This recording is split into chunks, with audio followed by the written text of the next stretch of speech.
Alright, welcome back to day 8 of our 26-day one drawing for each letter of the alphabet challenge. Today we are doing H for Heidi.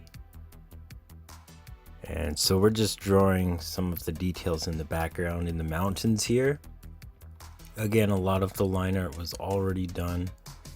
I didn't really take too much time to do the background for this one. Again, as I'm just trying to focus on the figure studies,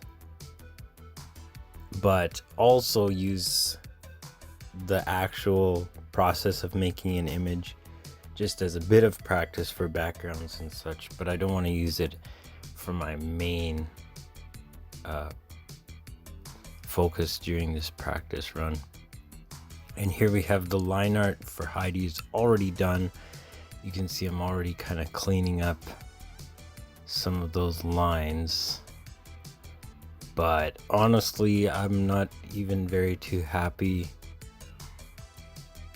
with this drawing. It's not the greatest. I'm sure I've drawn better things.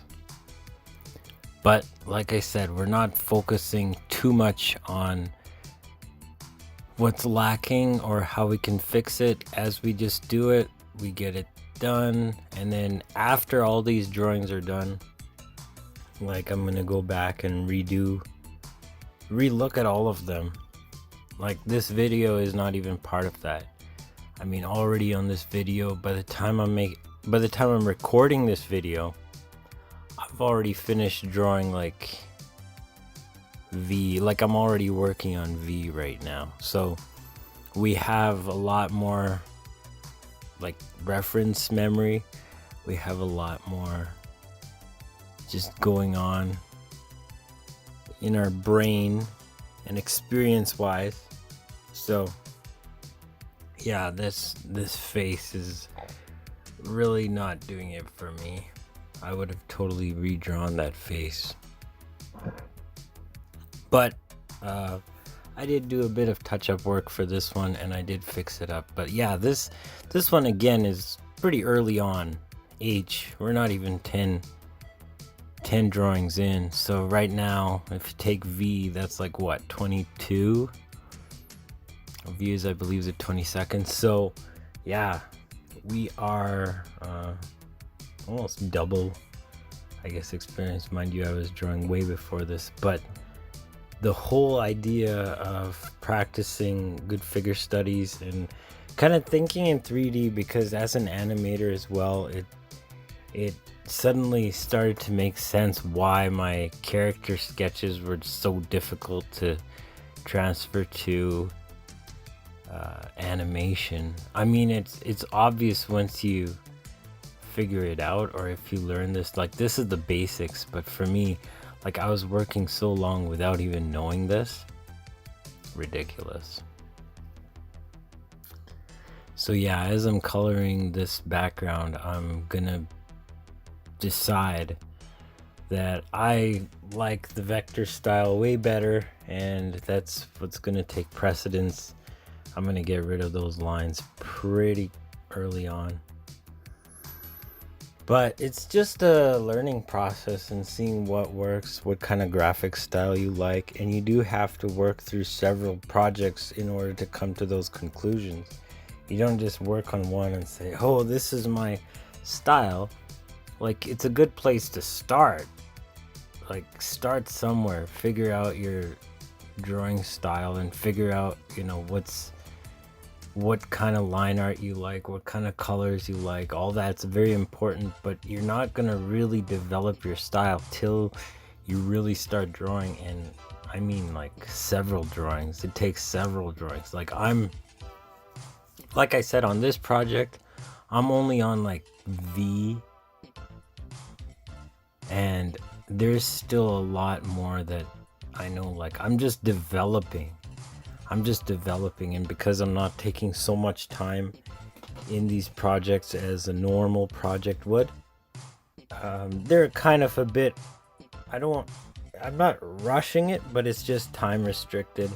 and so you can't do all the details that I would like to do. But as a skill level, I am doing my best, and I'm doing a good job.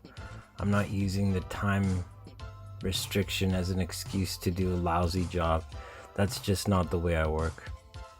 So you'll see, like, despite the time restrictions, like, I'll make the drawing simple, but whatever details are there, I make sure that they're clear and colored nicely, colored within the line, highlighted nicely. I take the time and do all that stuff. But yeah, you can see, like, I've gotten rid of the lines here, and I'm already getting rid of the lines now. So I'm just coloring in the gaps, and yeah, here we have 8 flowers. In the original reference shot, she's just running through a freaking field of flowers. But again, somebody was just a bit lazy, so who wants to draw like a million flowers when you're hard up on time to draw the lady? Mind you, there's one drawing coming up in the future where I have to draw a ton of leaves, and that was my choice. So I said, you know what, I'm gonna draw these leaves, and I drew those leaves. But right now we're just coloring some sheep in, coloring the cows. I like the backgrounds and keeping them simple, because then it also allows you to experiment with color contrasting and just different ways of simplifying colors and shapes.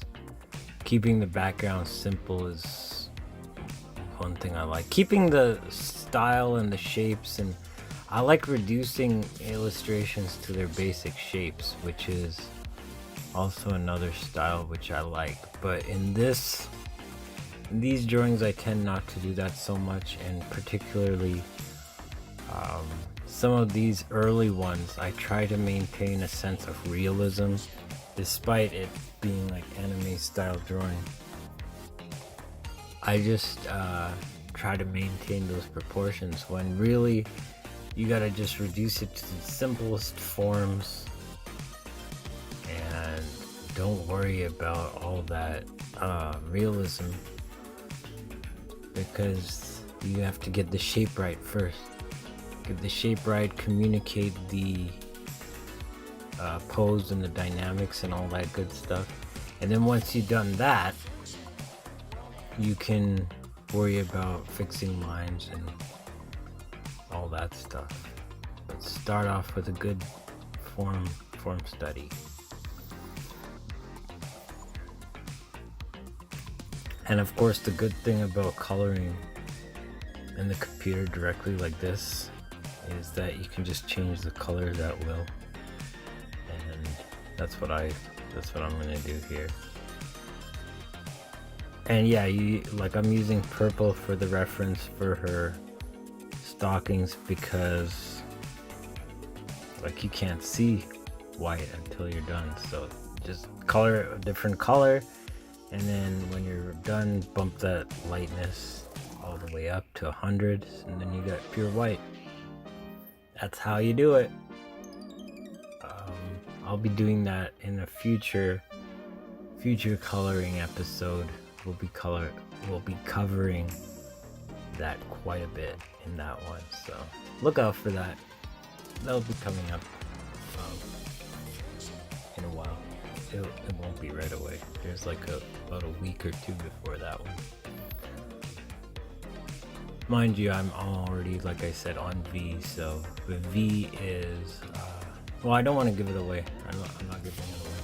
But yeah, H for Heidi, coloring in the flowers.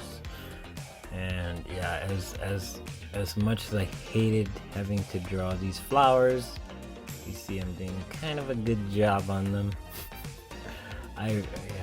Not really.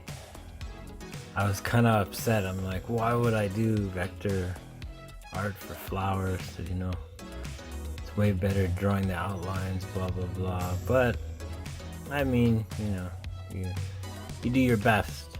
You do your best. That's the bottom line here.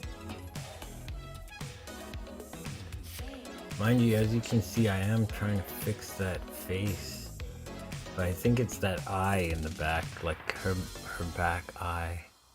It's just disproportionate. I tried to fix it too many times. After having looked at it for way too long, you don't get a clear perspective. So that's why it's good not to just do it all at once in one day. It's good to spread it out over some time and come back to it with a new set of eyes, just so that you can see those mistakes that you've overlooked. Because when you're just staring at it, it starts to look fine the way it is, even though it's not. So yeah, I'm straightening out some of these edges with the brush. Normally I would use the pen and draw these lines, but because I'm deciding to not use outlines after all this fact, that's why I'm doing it with the brush here later. But if I was doing it from the beginning, I would totally just use a pen tool and just draw those shapes in. That's why also the pen tool is really great for reducing a style or an illustration into its basic shapes.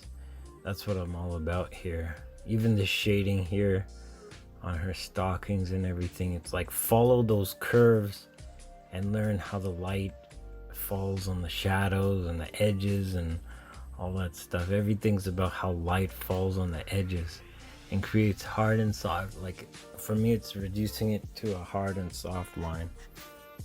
So just a hard edge shadow, everything hard edge shadow. Very rarely will I use the soft edge shadows, but that's the style that I've come to like and develop. It creates that contrast and that it's a vector style, and I just kind of like the vector look when it's not a vector image. Okay, I always go to the hard edge shading. That's just me and my style. And for the highlights, I like using a bright highlight that's a bit of a contrasting color. For the shadows, I generally like to stay more or less in the same hue section. Maybe blue shift it a bit. But for the highlights, yeah, definitely red shifted, yellow kind of tint. But make it a sort of really bright contrast. So you can see like the highlights on her dress are not just blue, light blue, they're greenish.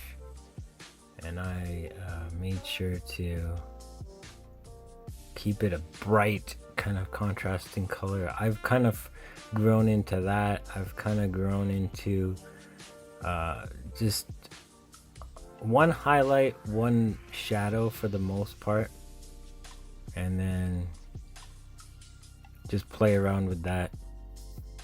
You know, some layers, some colors might need a bit more or less than that, but for me, I kind of like the contrast that kind of shading gives. I don't know, what do you guys think?